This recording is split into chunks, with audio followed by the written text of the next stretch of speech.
Hey, bird watchers! In this episode, we're going to talk about how AI has made translation faster than ever, but for brand heavy creative content, speed alone isn't enough.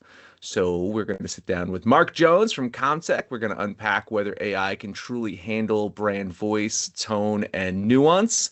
We'll explore why most machine translation fails in high stakes content, how Comtec's Pronto platform uses machine translation with automated post editing to bridge this gap, and what it actually takes to make AI usable in production environments. Mark, thanks for joining me. Hi, Dan. Good to be here. Finally got an invite onto the podcast.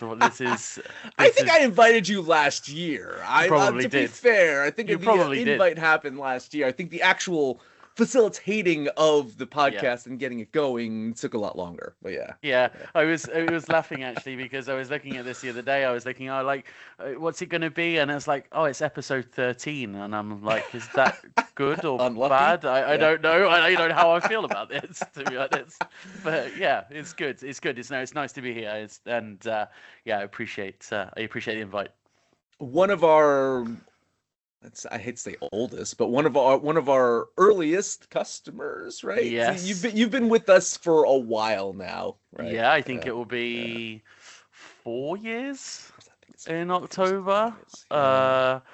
Yeah, I mean, it's come full circle, right? Because Lockworld was in Dublin this time, and that's where I met. It was actually at Gala in Dublin. Oh, All Bruno those, and Matthias, we're dragging people into their booth. Yeah. yeah, that's it, right? Matthias was like, come and look at this cool, come and look at this cool thing that we've built," and I was there. That was it. There was no looking back from there. So, yeah, it took us a little bit of time to kind of put the ideas around it and decide what we wanted to do and how it was going to kind of fit, and it was kind of all in that same similar wave of, with AI and ChatGPT and that sort of wave of advances. So to kind of get into it at that time has actually massively helped us. So that was quite nice, and it's also quite nice to sort of have the vindication that we saw the potential in what we were going to do at that point, right? Like, so it's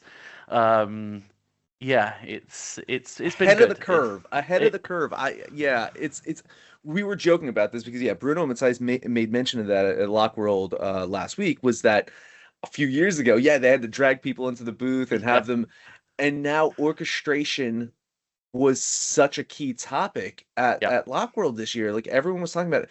Like we had people flocking to bird puns, but bird yeah, puns, people, bird puns. We had people flocking to our booth to kind of talk more about orchestration and how to make AI operational. So again, like you had the foresight, you said, hey, it's tough. It was tough to launch when generative AI was like punching everyone in the face, but it's just like cool, cool, cool. Generative AI is awesome. Now, how do we actually put it into production? And that's yeah. where like you had the foresight to say is like, we're gonna need an orchestration layer to actually be able to facilitate like all of this, you know? Yeah. Yeah, absolutely. And I think we saw it as a a sort of the potential in it, right? Like I think for certain size companies, particularly on the LSP side, connecting systems or orchestrating systems has always been a challenge because of resource, because of cost, because of time, right? Like it's so, the whole idea of having access to opportunity almost in that sense is something where that then drives that value. So yeah, I think that was kind of the hook for us, where we actually sort of looked at it and was like, yeah, no, like that we could do something really interesting.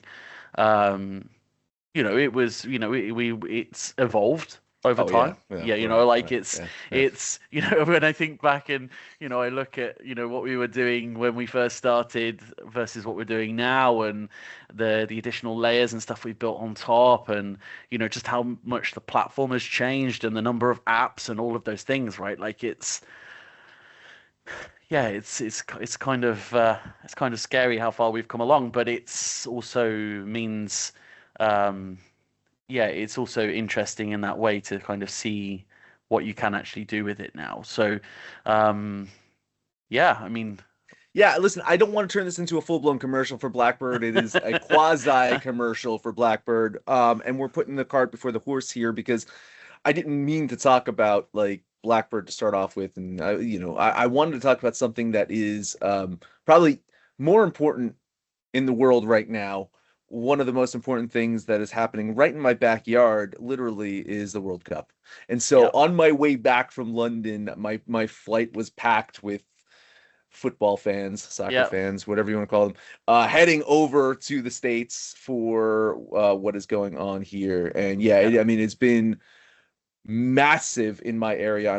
When I say that I'm like 15 minutes away from MetLife Stadium, there's no hyperbole. It's like if I try to drive up the road right now, it probably takes me an hour and a half to get there with all of the traffic from yeah, the World Cup. But I'm it's right here.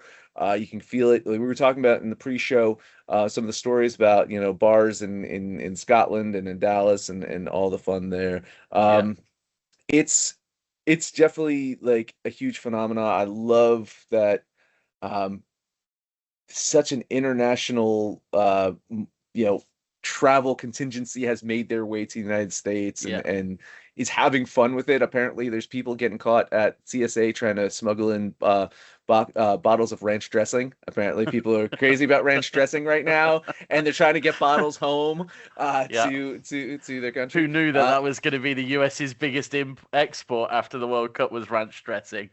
Life hack here. They've got packets. You can get like dry packets of There the you go. ranch that you can stuff your suitcase filled with the dry packets, bring those home, and then you can make your own ranch dressing You've solved afar. everybody's ranch dressing issues, Dan. I gotta get a crate of it and just sell it Yeah, outside you of like MetLife could. Stadium. It's like ranch dressing packets here. Yeah, That's my side hustle. instead of those resellers selling like the merchandise and the scarves and all that, you on the corner selling ranch dressing. Like, Anyway, how you feeling? How you feeling about London? uh, I feel better about it. I feel better about it after England won last night. Yeah. So, um, yeah, it's. I don't know. In the UK, we like in England, we have like this. It's interesting this time, right? Because there's also that rivalry with Scotland being there too. So it's very much like that party atmosphere with England and Scotland being there. Um, it's we always go into this with the eternal optimism, and I'm sure you've probably heard, and anybody that is UK based will have heard of like the it's coming home and football's coming home and all of this about winning the World Cup. 60 years of hurt and all this because we haven't won a World Cup since 1966. So we always go with eternal optimism, and that usually comes crashing down at some point or another. But yeah, we have to kind of stay optimistic that it's going to happen. It's going to happen sooner rather than later. So why not this year? Listen, it took the New York Knicks 53 years. They finally brought home a Exactly. championship, so nothing is impossible there. From sport to sport to sport. Like I originally, it's funny too. Is I put together this show like months ago, right? Because you were on vacation and we were trying to schedule things, Yep. and so I didn't even realize like when I was putting the show outline together that the World Cup would be happening at the same time we were recording. So I kind of like this is all you weren't prepared for this conversation. You had no idea that we are going to talk about World Cup. We were originally going to talk about the other football because Yep.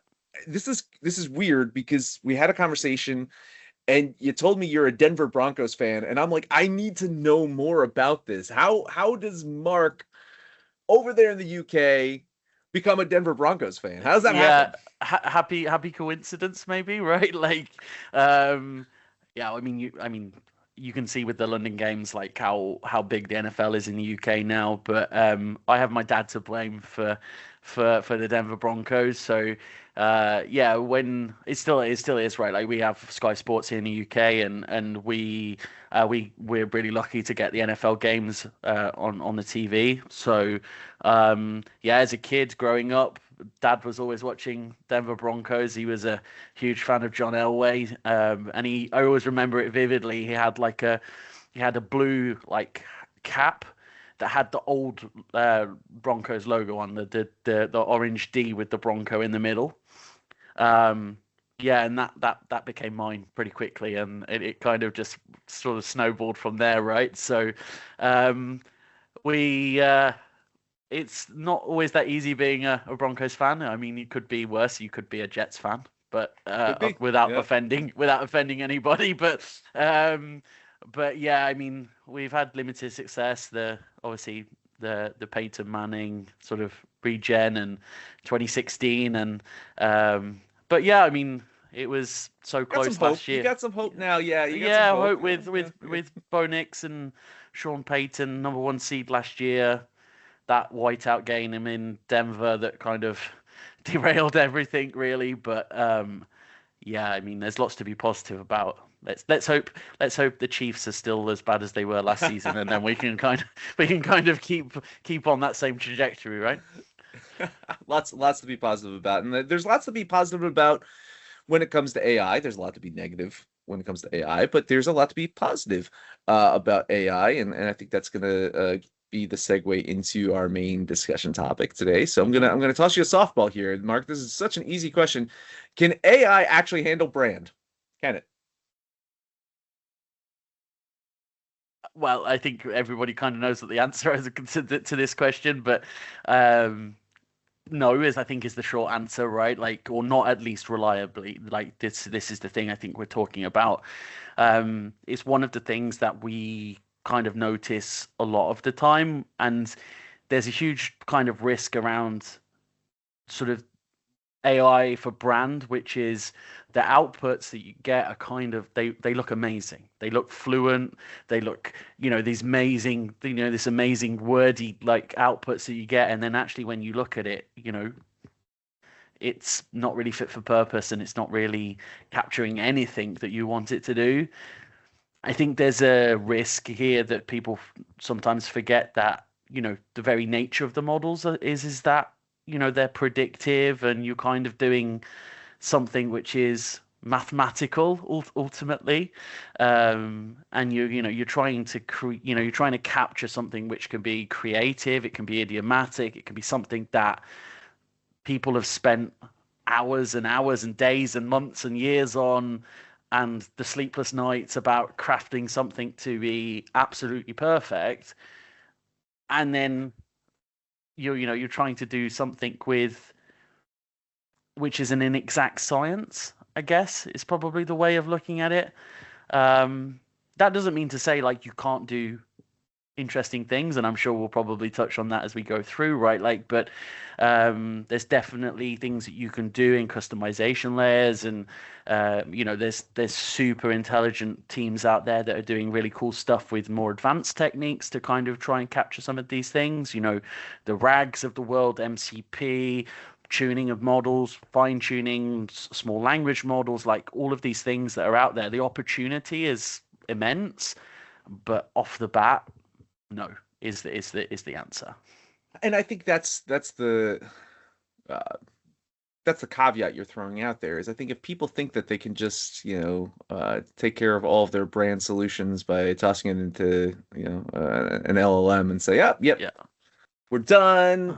problem solved. I think where we're seeing the opportunities, and probably you're seeing the opportunities, is it's AI aided or AI Yeah. forward, if you will, where you're definitely using the available technologies to augment and make sure that the process is as best as possible. But ultimately, there is, and I think this is it's funny. I really think that LSPs will have this moment where it's like history repeats itself, where the specialties, the SME knowledge, the experience Hmm. with the content and the material types is now more important than ever because Yeah. AI can help you do things so much faster.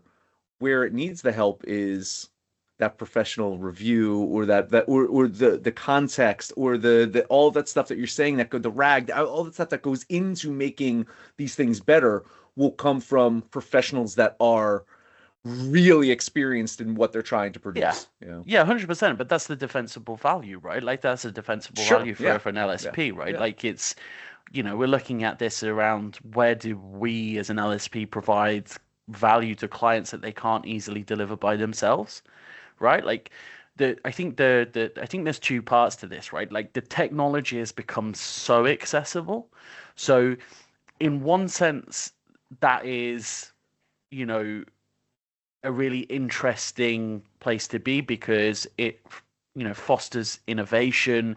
People can experiment, people can go and build really cool ideas really quickly. But it's a double-edged sword, right, in that sense, because it also offers the opportunity to just go and do things with no guardrails, and that I think is that's kind of like the what we're seeing. So it's actually really interesting that you kind of see things and we have conversations where you have, you know, groups of clients that are going off and have kind of decided that they want to do their own things and they're building their own systems and they're doing really interesting stuff which works for them. But then you also have other teams that are in that experimentation phase. They may have had a bad experience, had their fingers burnt a little bit, and they're actually then looking for that expertise or that guidance in that sense to kind of help them to keep control ultimately. Mhm. Of what they're trying to do. Yeah, I mean, it's kind of a joke, but it's not a joke. I was making the joke that people are just plopping stuff into an I mean, AI, and they I would say, I mean, they they definitely are, right? Like, and so I guess like, what are some of those risks that companies just don't fully appreciate by doing that? Yeah. um, I mean, I think there's probably quite a lot in this space. I think we touched on one already about this sort of um facade when it comes to AI translation. This sort of, it can sound fluent, but actually when you dig into it, it looks completely wrong. Like everybody will have read, stories in the press, in the news about, um, you know, legal cases with made up precedents and and there's a whole range of stuff like that. But I think it goes deeper than that in the sense that, you can do irreparable damage to your brand. You can do irreparable damage to your customers' trust. You're potentially just doing stuff where you're not taking into account terminology, you're not taking into account context, you're potentially, you're completely flattening cultural nuance, that linguistic integrity. And that's even before you sort of start to get into compliance, liability, accountability, information security, bias. I think there's probably a lot that you can kind of talk about around that. I think also there's that what I kind of class as like the hidden cost of which is in that sort of risk profile where you get this idea of free translation or just in the example you gave, you say we can say, oh yeah, it's a joke, but I can guarantee that there are people doing that, like without those guardrails. That's okay if it works. That's okay if it works for you, but that's not for everybody. But like, what happens if it goes wrong? What's the cost of a complaint? What's the cost of a rework? What's the cost of, your conversion rates, your reputational damage, legal review, all of these things that, you're trading potentially getting to a solution much quicker with with a much bigger risk profile in that sense, right? And the customers you're dealing with and the brands that you're dealing with, I mean, the internet is unforgiving. The internet is Yeah, forever. The yeah, internet yeah, is relentless. In the age yeah, of memes, like your competition has no problem with going on Twitter X or whatever to like skewer you over a brand snafu that you yeah, have made. yeah, So if you're out there and you've put this stuff out on the internet that just ran through an LLM with no conscience and mind of brand and tone and all that, uh someone's going to pick up on it, someone's going to run with it, someone's going to like make fun of it, and your competition now they're not going to hold punches. Like here in the States, you think of like something like Wendy's. Wendy's will go after you no matter what, right? Yeah. They are going to be all over the place with you, And I think that that's where we live in now, where it's like we used to see that, and it's definitely in the '80s, like the Coke Pepsi things, and like the fun jockeying. It's like no, brands are going for the jugular against each other Yeah, yeah, nowadays. absolutely. You actually read my mind with the Wendy's thing. Like, if anybody follows Wendy's on X, like Brilliant. they are brutal, brutal. But like, it's the same with the expats between McDonald's and Burger King, and the play on with with their ad campaigns and stuff like that. I think like in this scenario, there's ultimately a risk that you just make rather than actually doing something faster, you're just making a mistake faster ultimately, right? So there's also quite an important caveat here, which is that like I'm not saying that like AI is bad and humans are good, right? Like it's not about that. It's just about saying, you can do really interesting things with the AI, but you have to put the infrastructure and the guardrails in place around that to deliver then what you want to get to. This is, for me, we talk about this a lot, right? Like, it's about outcomes. It's outcome based in that sense, right?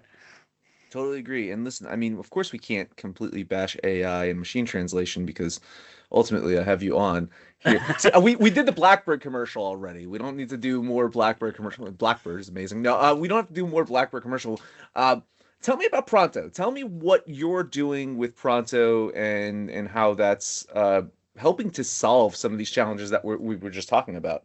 Yeah, so Pronto, I guess, is sort of the idea around it when you compare it to sort of out of the box machine translation is kind of the difference is kind of control.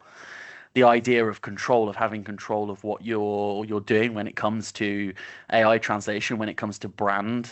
Our objective was to kind of take that raw output and sort of add our expertise and that of our teams on top of it, and try and kind of supercharge it and enhance it in that sense. We're essentially kind of wrapping AI translation in a nice protective layer around with the infrastructure that goes around that. And for us, it kind of sits across three pillars. I know these kind of three things have kind of become a bit of a buzzword and lots of people are talking about it, but it actually kind of really fits into what we're doing with Pronto and that sort of idea of doing automated post editing. And that is customization, it's governance, and it's orchestration, right? So the whole idea around Pronto was to create a system that was expert led, it was linguist led, it's built by a team that for a large part have language and linguistic experience.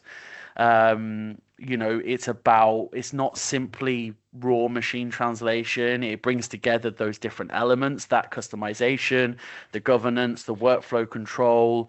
We're looking at terminology, we're looking at style guidance, we're looking at context, how we apply different levels of human review. We're looking at content types, we're looking at intended use, we're looking at risk profiles.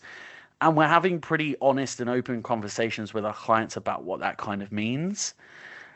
That then means that it kind of sits in a wider localization strategy. We're not saying that this is a one size fits all. We're saying that this is part of a bigger strategy. It's a piece of a puzzle. Yeah. Yeah, absolutely. Right. Yeah. Like it's not like, okay, well, you should be doing all AI translation now. No, we're talking about this and saying, okay, well, why don't you look at placing more content here and then better placing your expertise or your budget or your team's time on this content over here that has a higher risk profile or is more important in terms of the revenue generation in that it holds, right? So and that's where we've kind of then built that orchestration layer, and that's where the partnership with Blackbird, where partners like Blackbird are really valuable, because we're then looking at it as well in terms of like connecting our expertise with where the content lives, rather than kind of forcing people into those legacy workflows, which we've all been guilty of at one point or another. And it's just about kind of removing that, that friction, building better pipelines, looking at efficiencies, looking at it in a more effective way, but also keeping consistency, quality, and security in that sense. Yeah, listen, so a couple things to unpack here too is the concept of legacy workflows. I think we all have to look at them as they're a snapshot in time. Like this Yeah. legacy workflow is there because the technology might not have been there to be able to facilitate something better. Processes were reduced or made less complex, not because, of the end result, but because it was hard for the human handoff. Like, so if you Hmm. think about like why processes often get reduced in localization, is because you had a human doing the process step Yeah. and they couldn't keep up with the volume. So if you had a human opening up a source document and reviewing it and doing a risk analysis and all that, Hmm. like it slowed down the process. It was an extra cost that you couldn't bear within Yeah. your process. And so processes got leaner, not because again it was to speed things up to hit turnaround times to get it, but not for outcomes. And I love that you mentioned it before. Is what's the best outcome? Because now Yeah. technology, especially the orchestration technology out there, and I was on a panel last week in Dublin talking about this at Lockworld.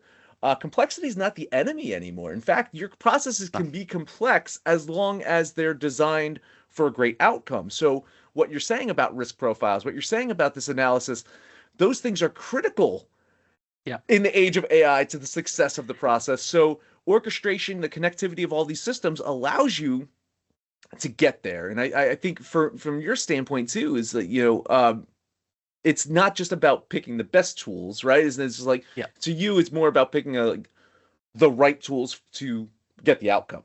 Yeah. Yeah, absolutely. And that is, um, choosing the best tool in isolation doesn't always create the best outcome. And it's really interesting what you said about the complexity, because that's where, and lots of people you'll hear lots of people talk about this, but I actually think this is one thing that the LSPs most definitely, and linguists too, should really sort of consider is that language professionals are really strong at managing complexity, right?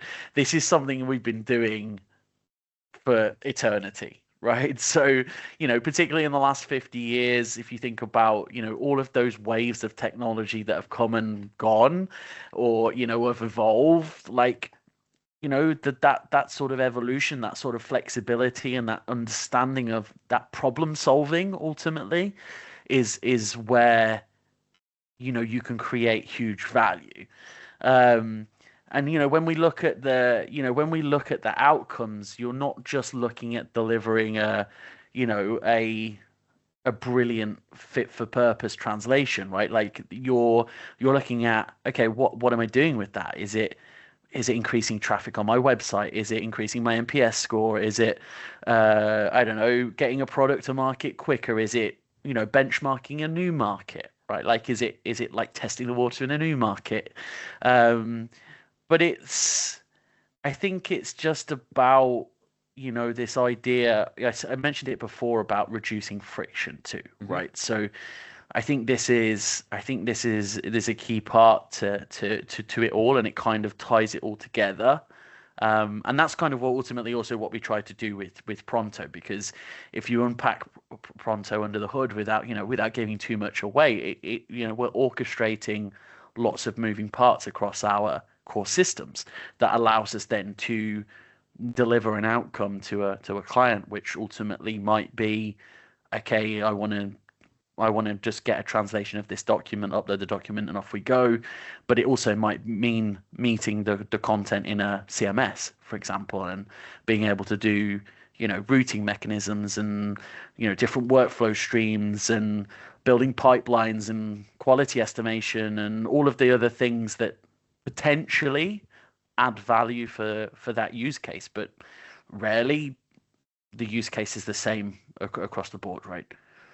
Yeah, all content is not equal. No, All no. all all KPIs or measurements around content aren't equal. I love the fact that you hit on some key metrics in your realm. Is yeah, maybe it is page views, or maybe it is how many times people click the CTA button on a website because the materials were so compelling to download a white paper, whatever it is, whatever Yeah. those metrics are. That's what localization needs to strive to produce outcomes for. Yeah. And so sometimes you're right. Sometimes the outcome, the desired outcome is I just want this content on my website to just, help with SEO or help with traffic or whatever that is. Whatever those key metrics are, you can help guide on the level of quality and the level of risk. And so I think you're definitely on the right path there. And I guess you're listen. I came from an LSP that we punched above our weight, right? Like we were kind of like going against the largest LSPs in the world, Hmm. and when we were going to RFP, and I'm assuming much in the same realm for Comtech, where it's like you're put into the room against the largest of the LSPs, and need to compete against them, and you do, and you're able to thrive. And so you definitely have the technology piece, you definitely have the mindset. What's next? What's next for LSPs in general? Like, what's that leap has to look like in the next few years for LSPs, and not just to I hate to use the word survive, that's not it, but to thrive in this new age. Yeah, I think we're starting to see this shift a little bit, right, anyway. But I think it's more consultative now, like it's a more consultancy piece. It's less traditional service, if you like, but the service looks slightly different.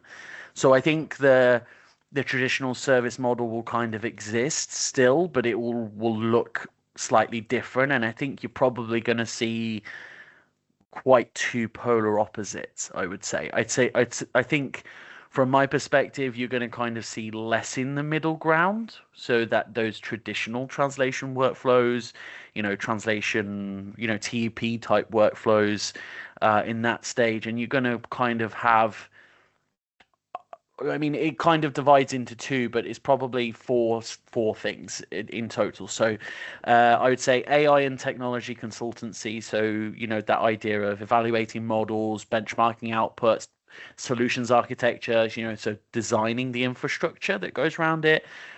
Integration, so integrating tools and orchestration, and sort of building this picture of where AI fits and where it doesn't. The second I would say is, and we're starting to see a little bit of this in our industry now, and particularly a lot of some of the biggest LSPs are sort of starting in this space. And I think the one of them is you have a bit of history with, Dan. So in the data services, this idea of data curation, synthetic data, annotation, training. We're looking also at like data sovereignty as well. So, these data sovereignty projects, particularly, are starting to spool up where those elements are, at the forefront of people's minds. Particularly take Canada as an example, and all the regulatory and legal, stuff that goes around, that sits around language services in Canada. And then there's kind of like a middle, like a sort of middle ground, and what I class as like the linguistic services, QA, post editing, terminology, like the style guide resources, that sort of stuff, the prompt writing, like the evaluation stuff to kind of support some of the other services. And then I actually see a huge advantage, I think, for teams that offer creative services, because we're actually starting to see, I think, this idea of there's like two real opposites. There's your AI speed versus that real creative, critical thinking type workflow, where you've got your transcreation, creative adaptation, the marketing stuff, the brand heavy content copywriting that kind of sits there. And I think actually, because there's more of that AI content out there. There's more AI content online, and it's more accessible to clients. To consumers. I think teams are actually starting to shift the opposite way, which is okay, well, how are we going to make ourselves stand out, right? Because we need to do something different rather than fitting the mold. Because you can go and find lots of this online.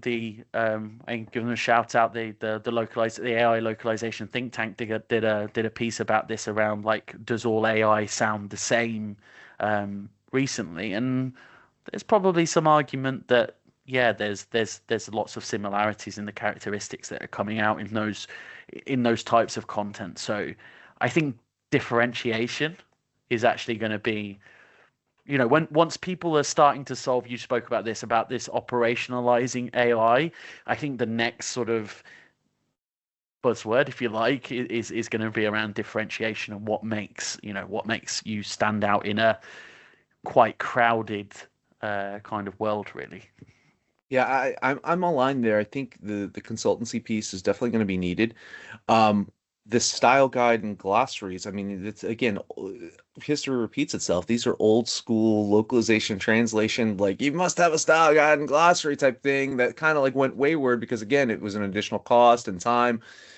Now, if people are going to invest in localization and AI forward localization, these things are critical because now Yeah. they become a source of RAG or a source of context that you can send to an LLM to differentiate your output because it is picking up on all of these nuances. So, like one of our at Blackbird, like banging the drums is like content plus context. Like Yeah. that's the age that we live in, and who better to provide context is an LSP partner that can provide that specific context that you can then funnel into your AI processes and then evolve it, review it. So it's like thinking about if you're a chef, of course you want to pick your own ingredients. So if you've got Yeah. a say into what's going into the LLM and you got to review it on the back end, that's going to make your life easier.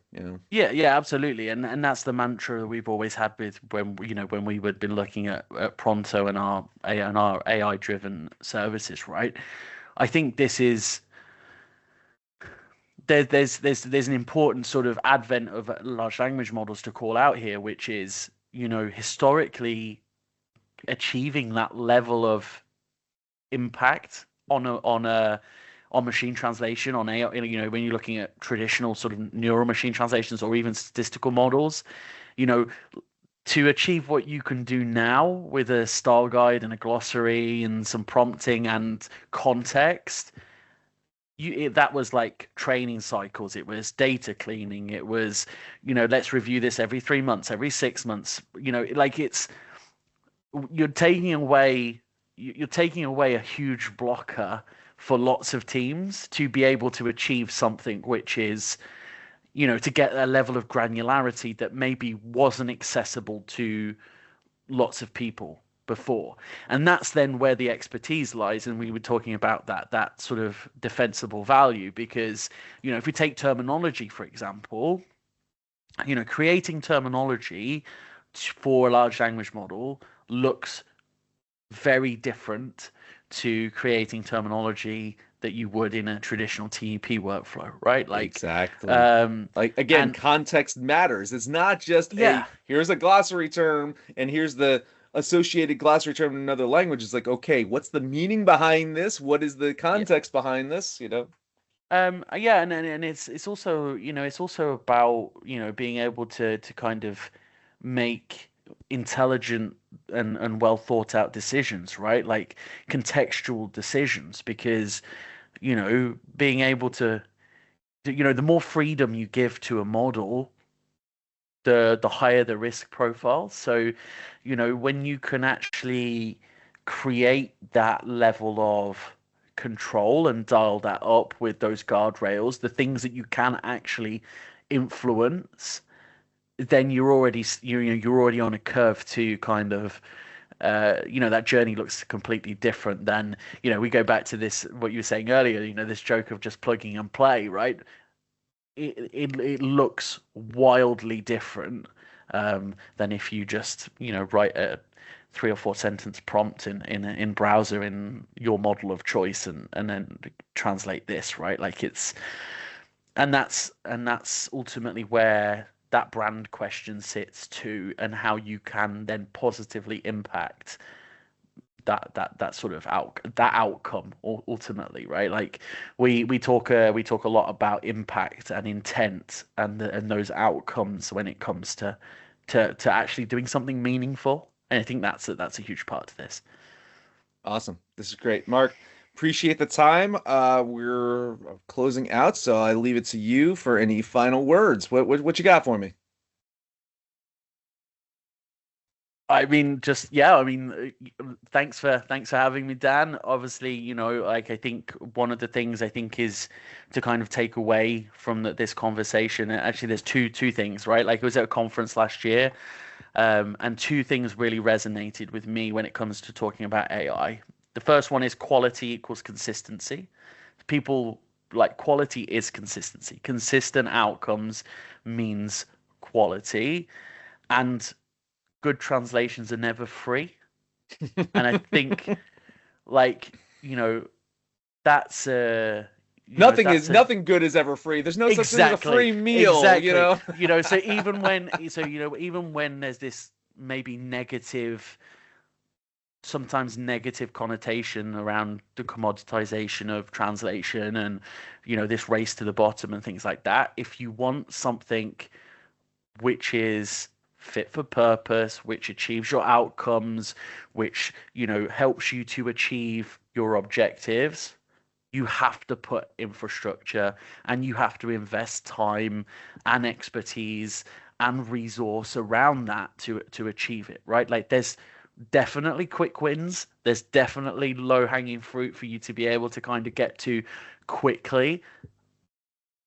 But I like my sort of mantra is like, if we're going to do something, let's do it properly. And I think there's a big part in this whole sort of conversation around brand. Love it. Awesome. Mark, thanks again. Thanks, Dan. Good luck to England. Good luck to the Fingers Denver crossed. Broncos. Yeah, yeah. Fingers crossed. Fingers crossed. Right. Um, maybe football is finally coming home. Let's see it. We'll see in a few weeks. Awesome.